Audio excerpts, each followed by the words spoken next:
రోజు మనం ఇక్కడ కోటి దీపాల ప్రోగ్రామ్ కోసం వచ్చామండి. ఈ ప్రోగ్రామ్ మన హైదరాబాద్‌లోని ఎన్టీఆర్ స్టేడియం దగ్గర అవుతుంది ఈ ప్రోగ్రామ్.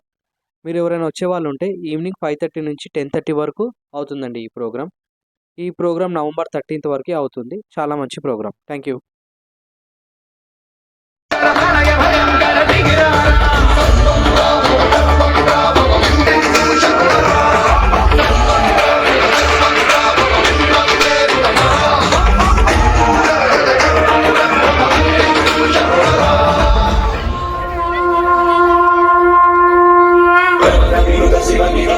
शिव नमक जमक स्तुत पर शिव हर शिव नदन चरण शिव तिमिर हरण शिव चरमत